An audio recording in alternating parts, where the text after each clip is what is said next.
여러분, 주체 파악을 해야 주제 파악이 됩니다. 재밌는 말이죠. 주체 파악을 해야 주제 파악이 된다. 이 말씀으로 며칠 동안 여러분과 은혜를 나누고자 합니다.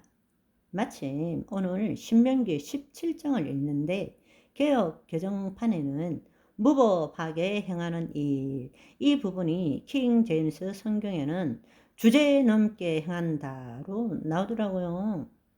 흔히들 대화의 중심이 되는 문제를 우리가 주제라고 말하죠. 반면에 주체라는 것은 사물의 작용이나 어떤 행동의 주가 되는 것을 말합니다. 내가 지금 어떤 것을 생각한다고 했을 때 어떤 대상, 생각하는 대상은 주제가 될 것이고 그 생각하는 자, 나는 주체가 되는 것입니다. 오늘날 많은 사람들은 살아가면서 주제 파악에 열을 올립니다. 주제 파악을 어떻게 하면 잘 할 수 있을까? 왜냐하면 주제 파악을 제대로 못하면 살아남을 수가 없기 때문입니다. 그런데 하나님 나라에 대해서는 거짓자로는 주제 파악을 제대로 할 수가 없다라는 것입니다. 하나님 나라를 온전히 알기 위해서는 먼저 주체 파악이 되어야 비로소 주제 파악이 된다는 것입니다. 그래서 그런 의미로 볼 때 누가복음에 돌아온 탕자 이야기는 매우 많이 들어들 보셨을 텐데요. 누가복음 15장의 돌탕 이야기는 너무나 많은 사람들이 말씀의 주제로 쓰는데요. 그런데 대부분이 말씀의 표면적인 예와 문자적 해석에 기초해서 그 아버지의 무한하신 사랑과 두 아들에 대한 주제 파악에만 초점을 두었지, 정말 하나님 나라의 관점에서 예수님께서 무엇을 말씀하시고자 하는가, 바로 그 주체 파악에 대해서는 거의 말하시는 분이 없다라는 것입니다. 그래서 이 주체 파악의 핵심은 하나님 나라와 이 세상이라는 두 차원을 이해함으로써 둘째 아들의 거짓 자아와 집에 돌아와 거듭난 그리스도 안에 있는 자아, 참 자아를 우리가 알게 되는 것입니다. 여기 누가복음을 통해서 주제 파악이 아니라 주체 파악을 할 때라야만이 예수님이 말씀하신 그 복음의 비밀을 우리가 이해할 수 있다라는 것입니다.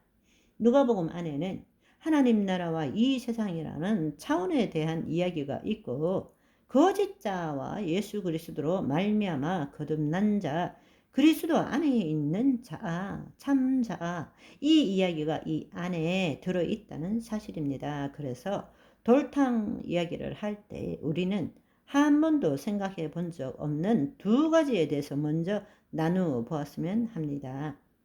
첫째로 이 이야기에 나오는 등장인물은 세 사람이 아니라 네 사람이라는 것입니다. 이 이야기에는 아버지와 집 나간 둘째 아들, 그 다음에 나중에 첫째 아들 이야기가 나오죠. 그래서 등장인물은 세 사람입니다. 그런데 사실은 네 사람이라고 볼 수 있습니다. 왜냐하면 집 나간 둘째 아들이 다시 집으로 돌아왔을 때 그는 이전과 동일한 사람이 아니고 완전히 본질적으로 다른 사람이 되었다라는 것입니다. 우리가 이것을 볼 줄 알아야 합니다.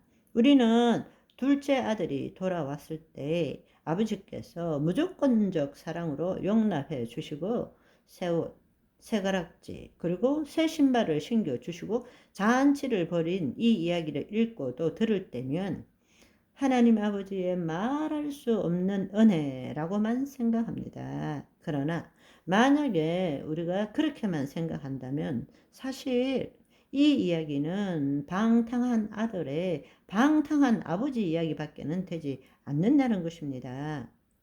여기에 빠진 이야기가 바로 둘째 아들이 어떻게 아버지 집으로 돌아올 수 있었는가에 대한 것입니다. 바로 이 부분을 예수님께서는 다른 하나님 나라의 모형과 그림자로 비유적으로 말씀하신 것이죠. 여러분, 로마서 5장 8절을 보시면 우리가 아직 죄인 되었을 때 그리스도께서 우리를 위하여 죽으심으로 하나님께서 우리에 대한 자기의 사랑을 확정하셨느니라 말씀하십니다.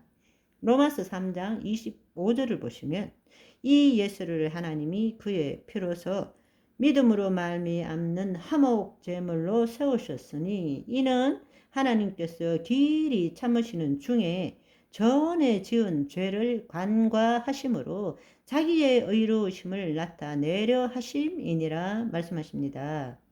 여러분, 둘째 아들이 그냥 아버지의 은혜를 받은 것이 아닙니다.